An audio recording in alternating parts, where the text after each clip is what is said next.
Ladies and gentlemen, welcome to day 5 of Cycle 2015. We have been doing this on and off for many years, and we've had lots of speakers of different sorts, economists, businessmen, entrepreneurs, former students, all sorts of interesting people. But my recollection, this is the first time we've had a singer-songwriter on. No, that's not true. We had, well, we had a number of artistic types, but this is a singer-songwriter and cyber activist, and that's got to be a first. So Tatiana Moroz, please tell us about your thing. Yeah, hi everybody. I'm really excited to be here today. I think that the arts and activism are really complementary to one another, and I would say that I've pretty much devoted my entire career and life to trying to improve the world, and that's been sort of as a reaction to a lot of the different things that I've seen and a lot of the different things that I've been influenced by. So I thought today I could walk you guys through kind of my personal journey and highlight different things that I found important and that I found really moving, because I think that that inspiration is really important. And I think, you know, like the talk says, the power of principles. I firmly believe in that type of thing, even though maybe there isn't always such a direct payback for one's efforts.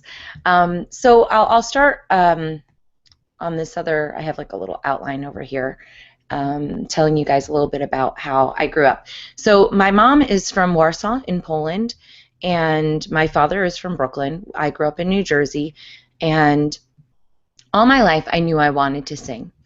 And I also spent quite a bit of time, even as a really, really little girl, thinking about how we could organize the world in a better way. I remember when I was about 5 or 6, I went up to my mom and she was on the couch watching TV, and I said to her, "Mom, you know, why can't we all just work and then everybody puts their money into a pile and then people just take out whatever they need, and you know, and then it would be fair and everybody would be happy." And since she came from communist Poland, she says, "No, Tanya, that's communism and it doesn't work."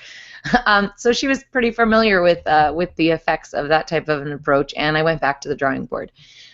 She and I, we also used to go skiing. She would take me and my brother, and on those really long drives through the Catskills, she would play me a lot of different kinds of music, including Rod Stewart and Carly Simon, different singers and songwriters from the 60s and the 70s, but especially Cat Stevens. And because music was so important to me, and it already moved me emotionally, when I would hear him singing about things like his Peace Train song, it really ingrained in me the importance of the message in music. And I was so blown away and inspired by the way that he could use a song to convey an idea and to evoke an emotion that would potentially have people react a different way, and it would have this big impact on how people interacted with one another and how they viewed the world. In high school, I started reading different books. I was always an avid reader, but as soon as I read 1984 and Brave New World and Fahrenheit 451 and Animal Farm and Lord of the Flies, all of these books, these dystopian novels, again, really knocked me out. And I thought a really long time about how we could organize things to avoid these potential problems. Then I went on to college. I decided to go to Berklee College of Music, which is a music school in Boston, very prestigious school. And right as I was going to school, that's when the whole Britney Spears thing hit. And I remember being devastated deep down in my soul that this was what music was turning into. Because you know, in high school I had a lot of really great female role models, not even political, but just you know, Alanis Morissette or Jewel or Sheryl Crow, all these different artists that were kind of real. You know, they weren't dressed like prostitutes. They were just regular people that I could identify with. And because my parents had a divorce, I became very dependent on music. So these were emotional outlets for me, and friends for me.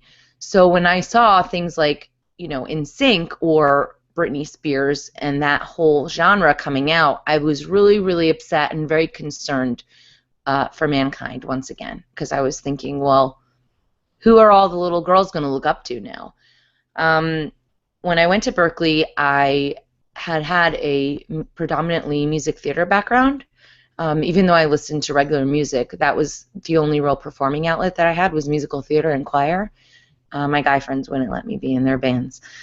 But when I got there, I started listening to a lot of different jazz music, and I kind of went into this other world of different kinds of music because I just didn't think that whatever was out there in the modern times was very good. But I really loved listening to Stevie Wonder and Billie Holiday and Ella Fitzgerald and Nina Simone and Prince. And again, there was another expression of suffering, and they kind of spoke to that human condition, and they also spoke about the inequalities in the worlds that they were growing up in, and that continued to really drive me. But I didn't really know what to do yet. So I left school and I started working at a lot of different recording studios in Manhattan, really, really great, beautiful recording studios, the top studios. And we would always have different artists come in. Unfortunately, most of them I didn't really care about, right? Because the first few months I was first 8 months I was working at Avatar, which was more of a rock and jazz studio. So there were people that, I liked their music. But at Chung King, the other studio, or one of them, there was a lot of hip hop music. And I love old school hip hop, really do. And what I loved about old school hip hop was the same thing that I loved about all these previous artists, the way that they were using music to educate people, to motivate people, to get them going. And hip hop those days was really, really bad. And it was so expensive to record in the studio. It was around $2,000, maybe $3,000 a day. To make an album, it could be upwards of $50,000 without blinking an eye for just an independent record. A lot of these major label records were sinking $1 or $2 million just into the recording process. And obviously I didn't have that. And then I would hear the music coming out of the rooms and these horrible, horrible messages. And, I'm an artist, right? So I'm very emotionally connected. But I remember sitting there alone at my desk crying because I would be so sad for the future of humanity that this is what they were getting. I knew so many great musicians that couldn't get into the studio, and the requirements were for female artists were you had to be basically 14 and willing to dress like a prostitute. Now, if you want to be a prostitute, that's fine. I'm not a prude person, but at the same time, not all music needs to be comprised of porno, which is basically what these not even singer-songwriters, just these musicians were putting out there, right? They were just dressed really, slutty, and it was just not for me. I mean, again, not a prude, but I just don't really think that every single song has to be like that. So it was very upsetting for me, but I didn't really know how to solve the problem either. Eventually, I started watching different documentaries, and I was very into Dennis Kucinich in 2008.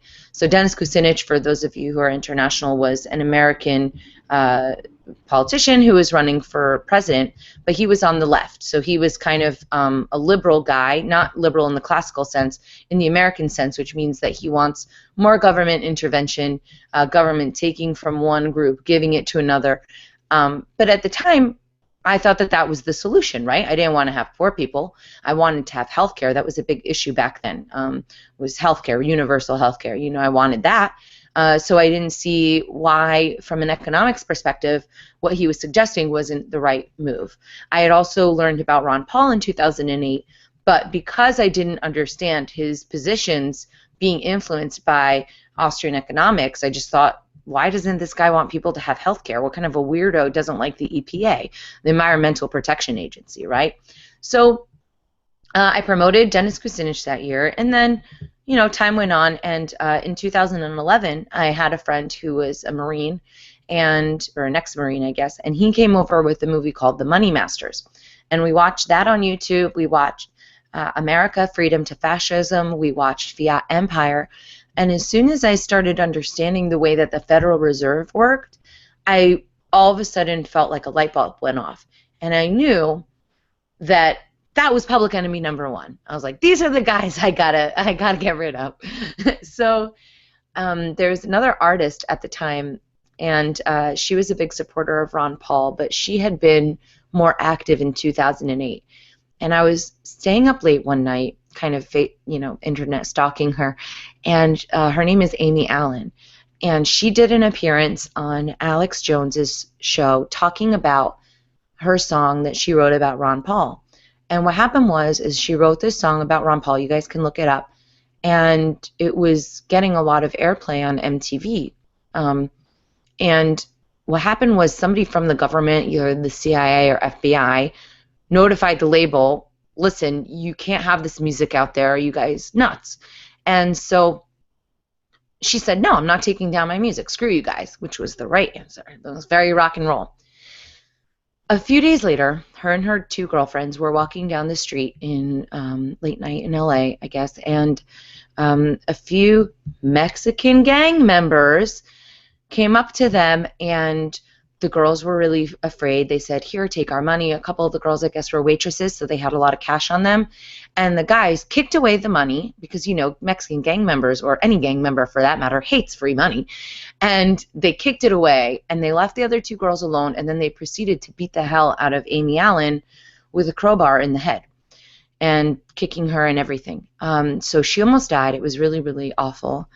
And I was watching this, and the implication, of course, is that it wasn't, you know, a random gang thing, that it was something that was potentially brought on by government agencies. And maybe it was just a coincidence, but it made me think that that's what happened. And I remember sitting there crying again. My whole musical career is filled with tears, but crying and thinking, am I able as a human being to step up to that? Can I take on that risk? Because if they're beating the heck out of female singer-songwriters, a chick with a guitar just like me, we're in a really, really difficult place. And that's not even to speak of different musical artists that have had untimely deaths throughout their careers. John Lennon is an easy example. But I thought to myself that, yes, I had to do this because this was the right thing to do. And even though, you know, it's easy to say, oh, I'll be tortured, or I'm okay with going to jail for my rights. It's easy to say that in the moment, but when you actually are faced with that, it's a completely different story. Nonetheless, I sort of made that commitment to myself, and I decided this is the path that I'm going to go on, because people were also writing, Amy, write us some more songs. And she's like, leave me alone. I can't just sit around writing political songs all day long. And so I thought, well, I can write a political song. And so I wrote a song called Make a YouTube Video. And the song was about, instead of people arguing like they normally do about their different positions, now that we have the internet, we can educate one another, and we can go out and make a YouTube video, prove our points. And I thought that it was a really good way to encourage people to engage artistically and in their communities, in, I don't know, just gaining more knowledge. This was the age of information. We should be able to share it and also discuss it in a respectful way. I became friends with a lot of different veterans, because a lot of the veterans really supported Ron Paul. He was by far more supported by the veterans than any other candidate. And one of the guys said to me, you know, I really like your songs. And when I was over in Iraq, me and my, I don't know, Marine, Army buddies, whatever, we would always listen to music from the 60s and 70s, because there wasn't a lot of music from our own era that reflected what we were feeling, what we were going through. And he asked me, he says, can you do me a favor and can you cover Masters of War, which is an old Bob Dylan song? And then he also asked me to cover Knocking on Heaven's Door, which is another Bob Dylan song. All I cover is Bob Dylan. Normally I only sing my own songs, but there's always some Bob Dylan. So I went into the studio one night, and we recorded Masters of War and Knocking on Heaven's Door, but Masters of War was really something that came out. We did it in 2 or 3 takes, and it was just, I mean, probably the best piece of music that I've ever created. Maybe not. I don't know. I can't really pick favorites among my little children's songs. But, you know, that was really a song that had a great impact. And I put it out, and that was something that people really resonated with, because they already knew that song from Bob Dylan. And it was crazy how, you know, so many years later after he wrote it, it was still relevant. It was actually quite depressing, obviously. So there was a guy, Adam Kokesh, some of you may know him, he's an activist, and he was having a march. The troops support Ron Paul. So you had to do some sort of a essay or some sort of a speech. And then if you won the speech contest, you would get to speak at this rally. So I did a speech, and I did really well, and I was one of the top 10 people. So when Adam reached out to me and he said, hey, do you want to do a talk? I'm like, actually, I'd rather sing a song. So they put me on stage, and it was freezing out, so cold. Hate the cold. And it was February 19th, I believe, in D.C., and there were over 1,000 people right in front of the Washington Monument. And I'm on this stage, and I get up there, and I go to play, and the sound is horrible. I mean, really, really, really bad. The guitar was crunchy. The vocal mic was completely unusable.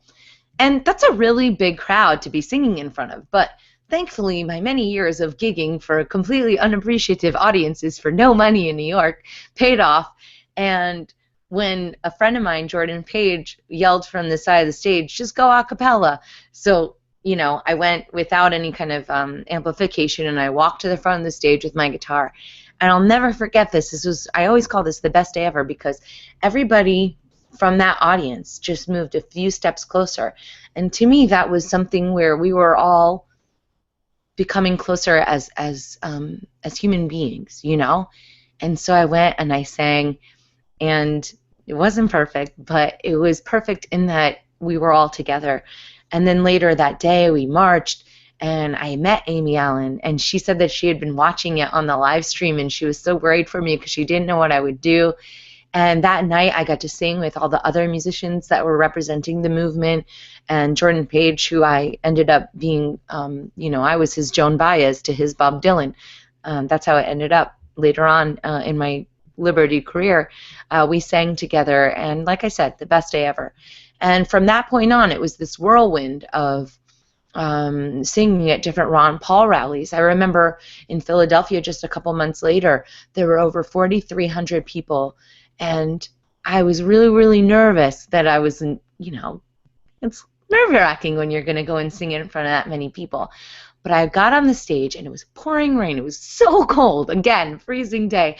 And I looked out onto all these people that were just standing there, the rain soaking them, no umbrellas. And I wasn't afraid at all, because I thought to myself, if these guys can do it, I'm so happy to be here for them. And so I sang, and you know, time went on, and then things sort of started to fall apart. Rand Paul endorsed Mitt Romney, and that was a really big emotional hit to the community. And we started seeing that the Republican Party was breaking its own rules in order to keep Ron Paul out of the election process. And this was rampant all across the country. There was a lot of fraud going on. There were physical fights breaking out, and it was really hard to understand why this party, who had this candidate who was bringing in people from the left, bringing in people from the right, bringing out huge crowds of people, and yet he wasn't able to get onto the ballot, and his own party was keeping him off of the map. And it culminated in Tampa for the Republican National Convention, where they decided that Mitt Romney would be the, I don't know, the guy, the nominee. And there were, I believe, 350 people that walked out in protest. They were delegates from the RNC. And the media said nothing. The entire time the media was, you know, lampooning this guy, not, you know, making fun of him, not reflecting how many people were actually coming up to see him.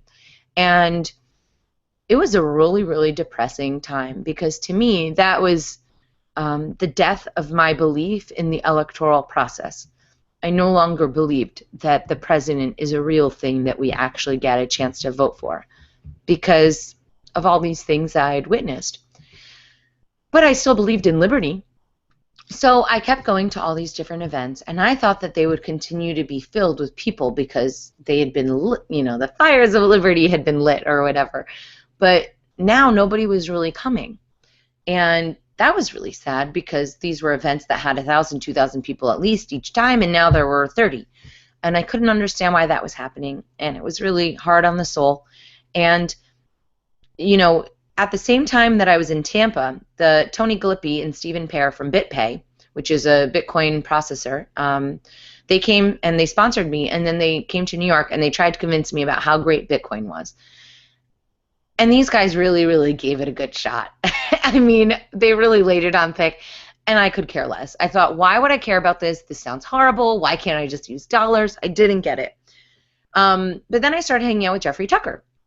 And Jeffrey and I, we were in we drove from San Diego all the way up to Malibu, and on that really long car ride, in addition to subjecting me to Justin Bieber and Gregorian chants, um, Jeffrey also gave me a really great education about Bitcoin, and he really started to inspire me.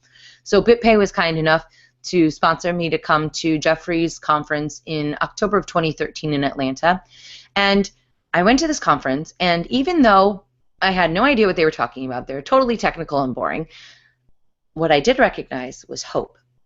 And it was palpable. It was just like what I saw with the Ron Paul movement, where everybody felt like there was this sense of motivation, like they had something to do. And what I also loved about it was that Bitcoin wasn't asking for permission. Bitcoin was just allowing people to create solutions to the problems around them without having to go to the government and say, can we please have a little bit of bread? Can we have a little bit of freedom? No. This was just taking it. And it was also really cool because sometimes I think that people have a lot more in common than they think that they do. But because of media and because of cultural different things that influence them, when I would tell people that I was a libertarian, if they were a Democrat, even though maybe they don't like war, or if they were a Republican and maybe they don't like a wasteful economic spending policy, they wouldn't be able to connect with me because there was the wall of libertarian or anarchist and Democrat. And with Bitcoin, I was able to engage with people in a way that didn't have those labels, because all I would have to say is, so do you like paying $50 bank fees? And they say no. Well, I've got the solution for you. And I could open up that conversation. And that was really important to me because I, as an artist, have always wanted to bring people together to have a massive impact on mankind and not just whatever. So I got into Bitcoin, and of course, what did I decide to do? Write a song about it. So I wrote the Bitcoin jingle, and I went down to Argentina, and I sang at the Latin American Bitcoin Conference. It was the first one ever, and it was in Buenos Aires, such a fantastic city. And there was over 300 people in the audience, and I played it, and everybody went crazy. And then I played Masters of War because I think that Bitcoin, to me, the initial lure of Bitcoin was that it was an anti-war currency. And after the fact, I became friends with Andreas Antonopoulos. And Andreas is a very, very famous speaker in Bitcoin, probably my favorite in the male category. And Andreas and I became really close because he also understood why that Masters of War song was so important. He had been so moved by it that he was kind enough to promote me through his network that he was on Let's Talk Bitcoin, and that's how I became familiar with people. So then I started going to all these different Bitcoin events all around the world, and I was in Berlin and in 2013 in February, and the guys started joking around. We were, roaming the streets, freezing to death, drinking, going crazy, and people were joking around saying, let's make Tatiana coin. I'm like, ha ha ha, what's Tatiana coin, right?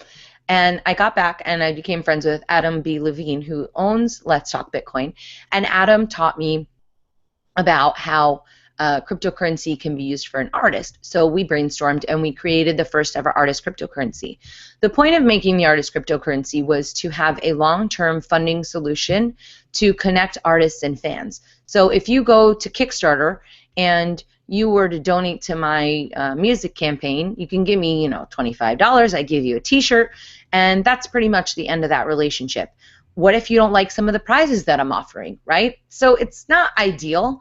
And also, there was the other issue where, Facebook, I had my fans on Facebook, but now that I have all these fans on Facebook, I have to pay Facebook more money in order to reach them, which really upset me. I'm like, why do I have to give these guys money? Forget that nonsense. These are my fans. So the point of Tatiana Coin was to solve that problem and to hopefully transfer that concept onto other artists, right? And not just other artists, but figure out alternative funding solutions where communities can engage with their person of choice and be rewarded in a way that they can cash in at any time, right? You don't have to use your Tatiana coins now. Well, you can use them in 5 years when I have an amazing concert and you want to get backstage or some crazy thing like that. Anyway, we did the artist coin, and it was really tough because it was a brand new thing and I didn't know what I was getting into, but it was also really inspiring. In the meantime, I had a few different run-ins with people in the libertarian community that were really discouraging and that were really shaking my faith. And that's actually continued to happen. I guess this is sort of like a side note, but I think it's important to mention. You know, when you're in a community and you have a shared idealism with people, it's very hard to believe that they would be anything other than they say they are, right? You think to yourself, well, this is a good person, they believe in freedom, they believe in liberty, but really there are a lot of people that will take advantage of you. And then there are a lot of people that are really known for their activism, but they're really not living up to it in their real life. And that was a really rude awakening for me. And it ended up happening, there were several really, really awful things that happened to me. And it really made me want to quit. But there were also different things that kept me going. And I guess those are some of the things that I want to share with you. One of the things that I remember was there was somebody who wrote me on Facebook, and he had heard the Masters of War song. And I'll read you guys what he wrote me. He said, in 1999, NATO bombed my country, killed thousands, poisoned the countryside with depleted uranium, destroyed all bridges in my hometown, and killed a 3-year-old girl, Malika Ratzik, calling her cynically a collateral damage. I'm listening to your performance of Dylan's Masters of War song and crying. It so hurts. I heard once, the wound is the place where the light enters you. Your voice is the light. I mean, that's obviously a really moving thing to receive, because in all of this, you know, disappointment with my own community, with my own society, that reminded me why I did what I do, you know? And I think about it all the time. I really do. Whenever I'm really sad, I think about that guy and I say, that's the reason why I have to, you know, not sell out, not be one of these musical artists that just sings about stupid stuff and takes the cash and, you know, shakes their ass, excuse my language, but really, and that's their purpose. I had to have something bigger and better. Another thing that had a really big influence on me is Ross Ulbricht. So those of you who don't know the story of the Silk Road, I would recommend watching a movie called Deep Web. And Deep Web was put out, I guess, earlier this year. And it was the story of Ross Ulbricht, who was the alleged founder of the Silk Road. So the Silk Road was a website created in order to do an economic experiment with free markets. So you could sell anything that you wanted in there, as long as it wouldn't hurt somebody else in sort of like in a way that would violate the non-aggression principle, right? So you couldn't, you know, steal someone's identity. You couldn't get child pornography, right? But, you know, most popular thing obviously was drugs. People love drugs. And but it wasn't about the drugs. It was about the community, and it was about taking back people's rights. And I mean, I never went on the Silk Road, but and I only heard about the Silk Road when I first got into Bitcoin more concretely in October of 2013. But along the way, I became friends with Ross's mom. And Ross's mom, Lynn Ulbricht, is an incredible, incredible woman. Their whole family is just incredible to me. I mean, it sounds like I'm gushing or something, but they've had such a profound impact on how I view things, you know, especially Ross and his mom, because of the way that they have chosen to fight their fight. And the thing about Ross is that Ross never sold anybody out. He never took a plea deal. He went to trial believing in the system that there would be justice, and he acted with you know, his principles intact. And instead, what ended up happening was he had a horribly unfair trial where they violated his rights in a lot of different ways. He was completely railroaded. And this 30-year-old guy, I think they arrested him when he was, I don't remember, maybe 26, 27. He, had scholarships like for physics, and he was this incredibly brilliant, kind, wonderful person. And they gave him 2 life sentences plus 30 years in prison, so he can die twice, and then maybe he'll get out. So that's really, really awful. And his mom, in the meantime, was going around like this warrior and talking about how Ross's rights had been violated, but more importantly, that this set a precedence that other people could have their rights violated in the same way. And that trial showed me, it basically eviscerated my belief in the justice system, because he had a lot of very good evidence that should have helped him. And either way, at the end of the day, this website wasn't, taking children off the street and force feeding them drugs. This was a website for people who are adults, who wanted to, party. I mean, why are pharmaceutical drugs so much better? Or why is alcohol so much better? When alcohol versus weed, I mean, the comparison is obvious. Alcohol makes you beat the hell out of people and cheat on your spouse, and weed makes you eat a lot of cookies and, play music and sing and hold hands. So aside from all of that, seeing what happened was really, really upsetting to me. And then I went on to go and visit Ross in prison as a friend of the family, not as a reporter or anything. But, Ross has taught me a lot of different things. And what I've always been struck by was how he's never changed his message. He's never tried to adjust himself and his beliefs in order to get a better sentence for himself or make his situation better. And what I notice about Ross is that he really understands why that's important, and why him sticking to his guns in this world of sellouts is such an important part of who he is, and how that is something that he will never give up. Another thing that I learned from Ross was how to stay positive in the face of adversity. Creating my own coin and my own business this year, I created an advertising agency for the Bitcoin space called Crypto Media Hub. And, those things are really hard. And when you have all these kind of false prophets around you and all of these fake people, but then all these inspiring people, it really takes a toll. And one of the things that he wrote me in a letter was, Tatiana, and in the meantime, I didn't tell you guys.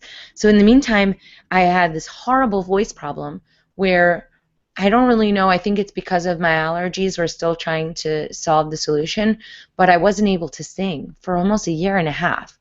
For somebody who has defined themselves as a singer-songwriter their entire life, to not be able to sing, it's like being an Olympic runner and having your legs chopped off. I mean, it was unbelievably devastating. These were some of the darkest times. And what he wrote to me was, Tatiana, I don't want you to worry about what happened with your voice or what happened with me or anything really, because as long as we're alive, there is reason to hope. And anytime I feel bad, I think to myself, there's this beautiful young man, intelligent, kind, sweet, thoughtful, in prison for the rest of his life with no hope of parole, nothing. And if he can find positivity in that, and if he can find a way to move forward, then I should be able to as well. And that kind of highlights it, right? Because he has that impact on me, and then I have an impact on the guy, who wrote me.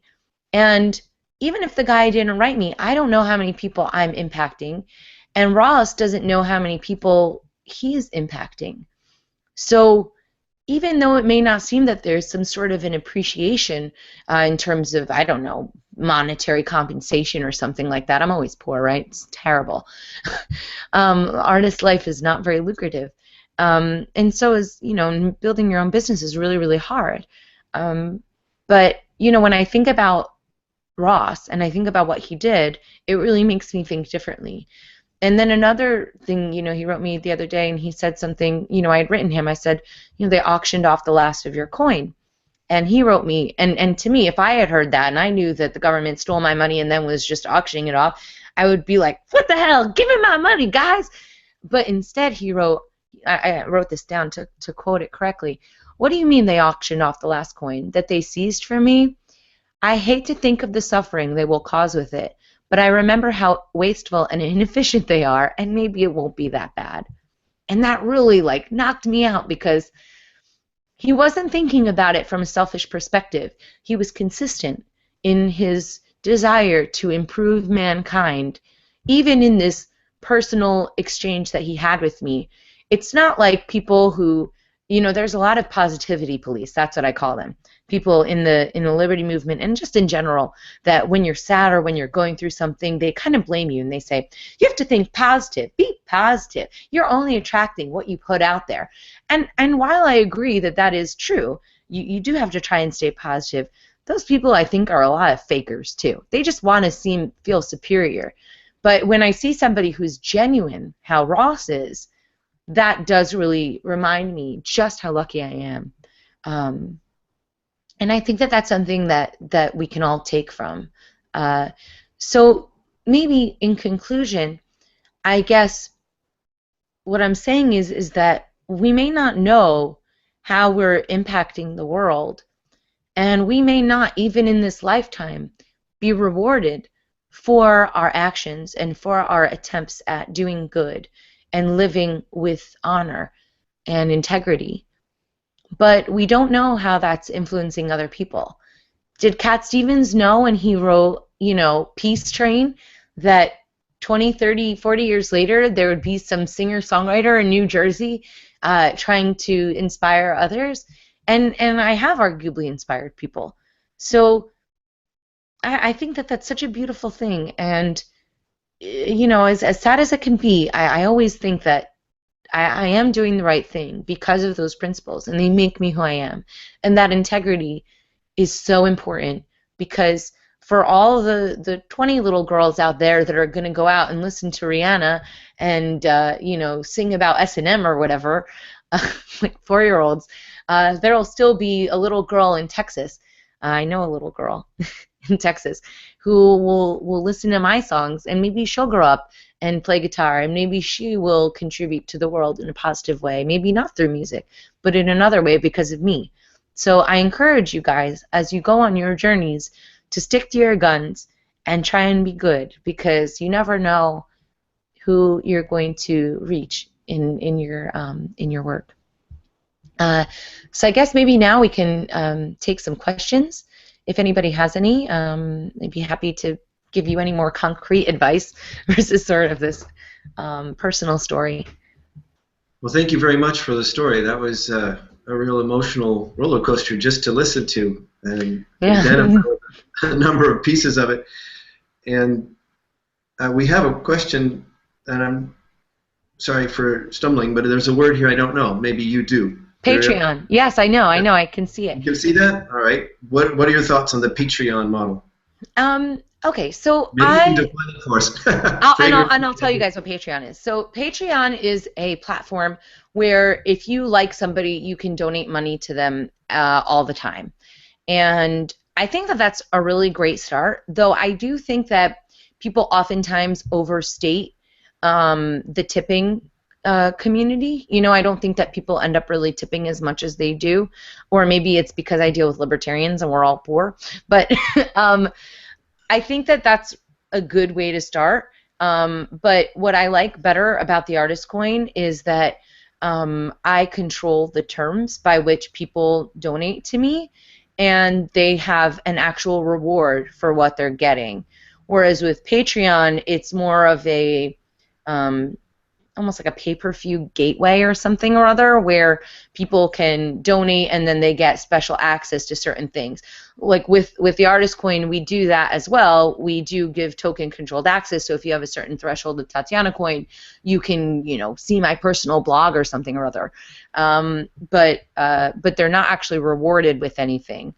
So I think that's important to give people back something, but also I'm not dependent on an outside platform. Look at Facebook. At first, I could reach tons and tons of people with my posts, right? But now they changed the rules, and they are, charging me to advertise to my own people. So I think that that's something that can happen with any outside platform. And the solution with an artist coin, I think, is more direct. I can't change the rules on myself, so. It's quite amusing to hear an artist sounding so techie, but that's the world we live in Oh today. my gosh, I could barely turn on my computer. That's what's so funny. Is that I'm in Bitcoin and I'm not technical at all. But I'm learning, and that's a really great thing about Bitcoin is that you're getting all these different people from all around the world, and they have such different backgrounds. And that was very similar to the Ron Paul movement. How liberty is a universal concept, that you don't have to be from America to want to be free. So yeah, Bitcoin's great in that regard. So I'm not sure if you're seeing the chat there and these other I questions, but am. we have one about comparing the art business to other online businesses. Is it any particular words to the wise there or things to highlight? You know what? I don't really know. I mean, being an artist is miserable. No, being an artist is really, really an unusual thing these days, because it used to be, you would get signed and then they would take most of your money and they'd tell you what to do, but they would handle you. Whereas now it's the era of the independent artist. But what ends up happening is then you end up having all this other stuff, and I'm pretty good with business, but not everybody is, and I don't think that all artists have to be good at business. Maybe they should just stick to what they're doing. So that whole industry is sort of shifting around, and I think it's a little bit tricky to manage to balance all of that. And then with other online businesses, I don't know. I mean, I'm sure that they face their own challenges as well. I think you Okay, really have to fair. think things through before you start any business, and try and see the pitfalls in advance, because there's a lot of things that can mess you up. And regulations aren't the only ones, but they can also kind of screw you up too. Perhaps a little closer to home, we're asked if you think that self-publishing will replace the giant publishing houses. Mm, I think that there's a lot of interesting stuff going on with that. I'm not, an author of books or anything, but obviously I'm a songwriter. So what's been going on in the Bitcoin and music industry, which I think is really compelling, is the ability to put out your own music, right? And then you can register it on the blockchain. So you can use an Ascribe, you can use a service like Ascribe or Monograph. I think there's a few others. I think Revelator does that as well. And basically you can register your music on the blockchain, and then nobody else can claim it, right? Which is good. But then you can also administer your rights. So you can say only these people like paying this amount can use it in this way, and because the blockchain and that technology will kind of process all of that, it like lowers significantly the room for error and the cost of administration, and it can be done in micropayments. So, there's a performance rights organization in America called ASCAP. It's the biggest one. I'm a member of ASCAP, and at one point, somebody had licensed my song to be used in movie theaters all around the country. And they said that over 16 million people heard my song. And nobody asked me to use my song, and ASCAP said, oh, well, it's a general license. So I tortured them. I'm like, look, why not? They're using it in a commercial sense. Somebody should have talked to me. And I am a relentless nudge, I mean, I'm really I know how to torture people as needed. And I was harassing them and trying to get them, and the system, so to speak, beat me, because at the end of the day, 2 years later, I got a check from them for $200. So my music was heard in over 8,000 theaters around the country, and I got $200. I mean, are you kidding me? So those types of institutions have a real resistance to blockchain because they will be out of a job. And the way that they justified this was, they don't actually have a concrete way of telling when music is being used, because they're just getting it through these really non-scientific methods that they came up with. So it's very favorable to really famous artists. But the little artist that really, really needs that money never gets it because they don't own a big enough chunk of the pie, and the way that the stuff is distributed, it's not very helpful. So I think that there's a lot of future in blockchain technology for that, and I can't wait to like take those guys down because I've made a vow. I remember when it happened, I thought to myself, almost in that Gone with the Wind moment, I will let them get I'll take them down at some point. See, even things are falling. The earth is responding to my fury. But anyway, so yeah, that's what my thoughts are, and I look forward to more equitable distribution of funds and rights. Let's dial in on that for a moment. Is there a turnkey package out there that an artist who isn't a techie can use to establish ownership and therefore distribution to their art, whether it be music or writing or graphics or whatever? I mean, that's the whole thing about the blockchain technologies. You can actually own intellectual property, which you couldn't do before. And that's revolutionary, but not everybody's a techie. So is that out there yet? Yeah, no, there are. I think that there's like Ascribe does that, Ascribe.io, Monograph. I think Revelator does it. What I think is the issue with those is that they're still a little bit far out there. You know what I mean? Because they have to build much larger infrastructures, and while those solutions are there, people also need to know to look there. Ascribe specifically has visual artists registering digital work, so they're putting like a little signature, sort of, this is a unique digital work that can only be used under these circumstances, and that is working. But if nobody else really knows to look there, I don't really think that it's that effective yet. So I think that those things are still, they need a little bit more people to kind of catch on for them to really have an impact. But it's coming. We have a question. What do you think is the future of copyright? Will it even exist in the future? Well, copyright is, I guess, sort of part of what I'm referring to. I know that there's a lot of libertarian people that don't believe in IP and don't believe in artists copyrighting their stuff, and I haven't really made a decision how I feel about that. But what I do like is the opportunity for artists to make that decision for themselves.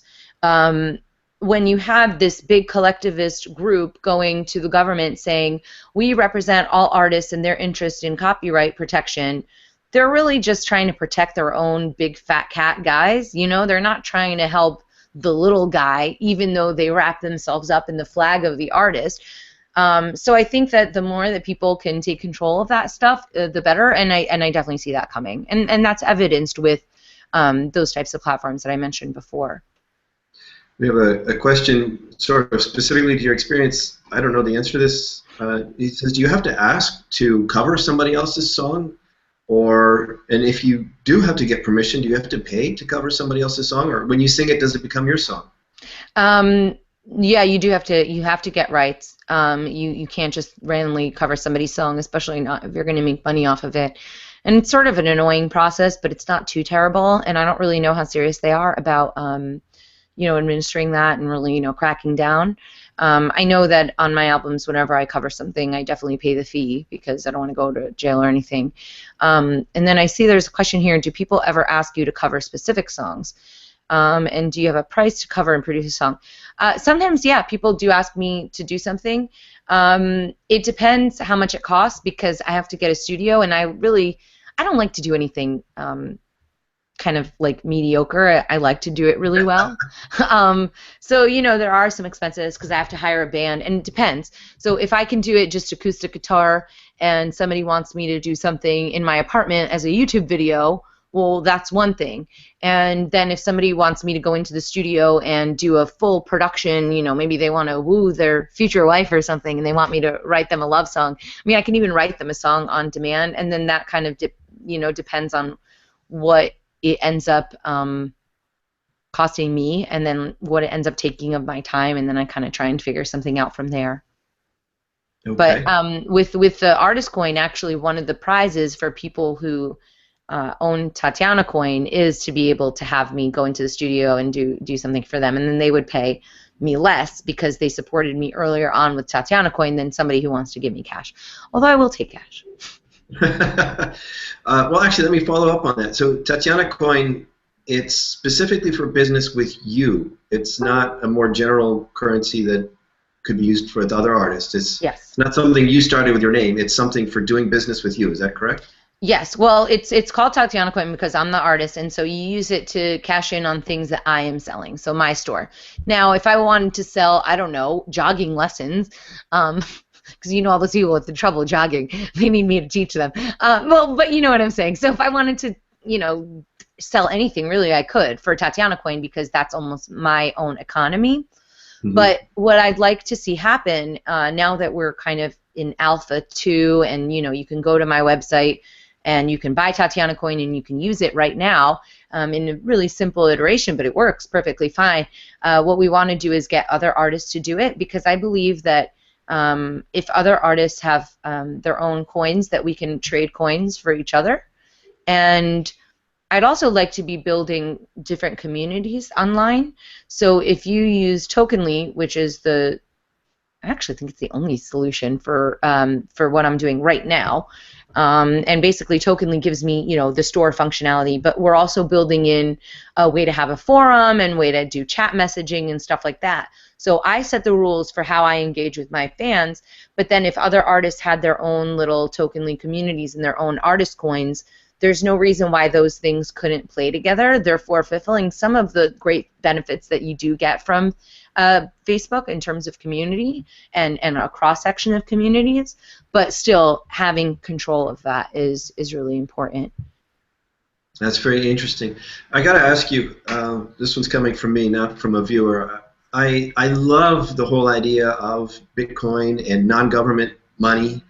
And I agree with you that this ultimately can be a way to starve the beast, not just stopping wars and things that people wouldn't pay for if they didn't have to, but everything that people wouldn't give their money for voluntarily. I love the idea, but I worry about the system it's ultimately at the end of the day, it is software. And there's never been software that at some point somebody didn't hack. So what happens if somebody gets at the blockchain core software and corrupts the system, and what does that do to the people who use it? What does that do to Tatiana Coin and so on? Well, what I would recommend if people are interested in that, you as well, I would certainly listen to Andreas Antonopoulos talk about this stuff because he is a security beast.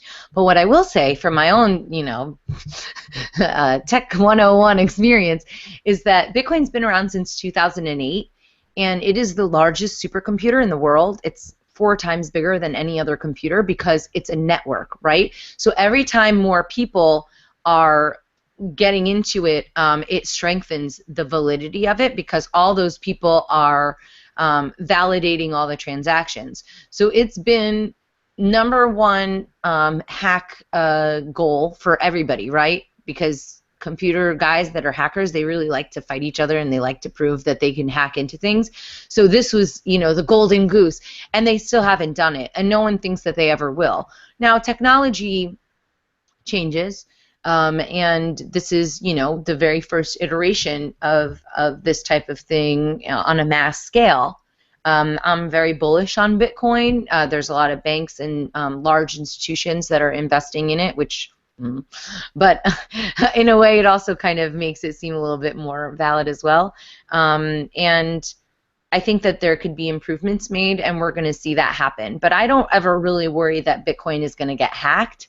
And there are resources out there that explain that a little bit better than I can as to why that is. And I would, Andreas Antonopoulos does this one really long talk to the Canadian government that I always felt like was really good for people who are coming from the regulation side to make them feel comfortable with that. Because at the end of the day, I mean, I'll make a face about the bankers, I'll make a face about the government, whatever, but those organizations are comprised of individuals, and I don't think that all the people that work for the government are evil monsters just, rubbing their hands together and twisting their mustaches on how they can screw us over. I think that there are people that genuinely believe that they're doing something good, so I think it's really a matter of education, and Andreas is really great about conveying those ideas. Okay, we have one last question here. Are there more traditional methods to purchase for those of us for who PayPal is new and technical? You mentioned you take cash. Is there a mailbox somewhere that somebody can send you funny little green pieces of paper and get a CD? Yeah, I guess people can mail stuff to me. I haven't thought of them doing that, but yeah, I don't know what address am I going to put there. I want some weirdo showing up at my house. But yeah, no, I mean, there's PayPal, Bitcoin, credit card donations. And even what's kind of cool, one of the challenges when we did the Tatiana coin, and the reason why I think it's so important for an artist to get involved in Bitcoin, right? I keep talking about Tatiana coin. It's not just because I love myself, but I also feel that artists are some of the very few, careers choices that you can have where you can really speak the truth. So while somebody who works in the banking industry may not be able to say, I love Bitcoin because it's going to tear down the old system, they're going to lose their job, but I can say that because I'm an artist. So I think that if you can get other artists to understand the value to humanity from cryptocurrencies, then they can kind of participate in that way. And if they can make their own coins, then they can say to their friends and family, hey, Bitcoin's really cool, and so is my coin. And then all of a sudden you get people coming into Bitcoin for altruistic reasons, and I think that that's really cool. So with Tokenly, they have this little wallet thing, right? And the wallet lives in your Chrome browser on the top right-hand corner. And you literally go to tokenly.pockets.com or some, I don't know, whatever, and you download the wallet, and then you can buy Bitcoin right from within the wallet.